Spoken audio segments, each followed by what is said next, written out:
Bonjour les amis, écoutez, je suis toujours dans mon périple nippon. Je suis à Kyoto. Alors j'ai pas eu l'occasion de faire beaucoup de vidéos ces derniers jours, simplement parce que ce pays m'en met plein la vue. J'adore tout ce que je découvre. Là je suis dans un lieu qui se trouve à Kyoto, qui est beaucoup plus touristique que ce que j'ai pu voir jusqu'à maintenant. Du coup je vais pouvoir vous faire marrer en vous faisant découvrir des paysages assez rigolos. J'espère. Et puis des gens assez marrants également, puisqu'il y a beaucoup de touristes par ici. Au-delà de la balade touristique, je voulais vous parler de digital et de web marketing au Japon, parce que dans une précédente vidéo, je vous avais expliqué que j'y comprenais pas grand-chose. Là, j'ai compris 2-3 petites choses supplémentaires. Du coup, je voulais vous en parler rapidement. Je vais faire une vidéo assez courte. Et je veux quand même vous montrer un coucher de soleil, mais je vais quand même vous faire une vidéo assez courte, mais quand même vous montrer le coucher de soleil. Donc voilà, je vais vous parler de web marketing ici, au Japon. Le fait est que j'ai compris une chose, c'est que la structure marché du Japon est très différente de celle de la France. En fait, il y a assez peu de PME, il y a des très grosses boîtes, et il y a des toutes petites boîtes, si bien qu'il y a très peu de B2B, et qu'il y a très peu de façons. Là, je vous montre les touristes, mais je vais vous montrer d'autres choses après. Il y a très peu de B2B, je vous disais ici. Du coup, il y a très peu de place pour la com. En fait, quand on a besoin d'un produit ou d'un service, on va se renseigner auprès d'une toute petite entreprise avec 1 ou 2 personnes, pas plus. Je vais vous montrer le coucher de soleil sur Kyoto parce que c'est juste magnifique. Voilà, même si vous aurez les touristes en même temps. Voilà, vous avez le coucher de soleil en direct. Donc ici, effectivement, il n'y a pas la même structure économique. Vous avez des micro-boîtes d'1 ou 2 personnes et vous avez des gigantesques boîtes. Et du coup, vous n'avez pas de com, vous n'avez pas de boîtes de 50 personnes qui luttent les unes avec les autres pour essayer de se faire leur place.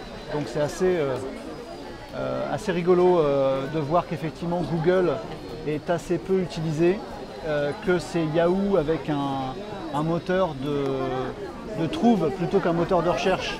Ça, c'est un concept que je développerai dans quelques vidéos. C'est-à-dire qu'on a besoin de trouver le produit dont on a envie là immédiatement, et on n'a pas forcément besoin de butiner auprès de 4000 boîtes pour trouver le meilleur de ces produits-là. Donc très peu de com, beaucoup de marketing. Tout ce dont on a besoin, c'est de trouver ce qu'on cherche. J'espère que vous admirez le coucher de soleil derrière moi. Ce que je dis n'a pas une grande importance. Le coucher de soleil est beaucoup plus inspirant que ce que je raconte. Mais tout ça pour mettre en perspective ce que vous pouvez vivre en France.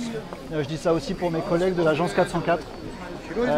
Voilà, ici on fait du market pur et dur. L'important c'est d'exister, c'est de trouver des clients, c'est de les fidéliser et de garder les quelques gros clients qu'on a. Pas forcément d'être le plus vu, paraître le plus gros, le plus ancien, et encore moins de faire du matu vu. C'est quelque chose que je développerai également dans une autre vidéo. C'est le fait qu'ici la gentillesse c'est une vraie valeur de business, donc on a besoin de bien s'entendre avec tout le monde et je trouve ça absolument génial. D'où le fait de ne pas avoir encore une fois beaucoup de com ici.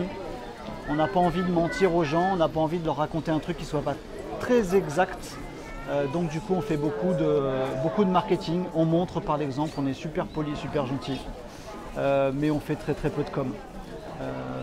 Voilà, petite vidéo assez courte qui est encore une fois une façon de vous parler de com et de marketing. J'aborderai d'autres sujets bientôt dans d'autres vidéos, mais c'est une vidéo aussi qui a pour but de vous faire découvrir un bout de coucher de soleil de Kyoto. J'espère que ça vous aura plu. J'espère que j'aurai l'occasion comme ça dans des lieux peut-être plus calmes que celui-ci. C'est une fausse image que vous avez si vous vous dites que tous les lieux sont hyper touristiques comme ça. Il y en a des beaucoup plus sympas. Je vous invite à venir au Japon dès que vous le pourrez, dès que vous pouvez vous offrir un billet d'avion, venez dans ce pays, il est démentiel. Moi il m'inspire sur le market et la com et sur 12 milliards d'autres sujets. Donc j'ai une provision de sujets que je vais essayer de ne pas oublier et que je vais essayer de traiter dans d'autres vidéos. Merci à tous, moi aussi je vais profiter du voyage en essayant de m'éloigner un petit peu des touristes et de faire le plein de zénitude comme vous pouvez le voir derrière moi. Je vous souhaite la même zénitude, la même plénitude et les mêmes réflexions que celle que je peux avoir en ce moment dans votre boulot de tous les jours. Et j'espère qu'on aura l'occasion d'échanger dans d'autres vidéos et de partager encore plein de trucs super. Merci à tous de me suivre et je vous dis à très bientôt pour d'autres aventures. Ciao!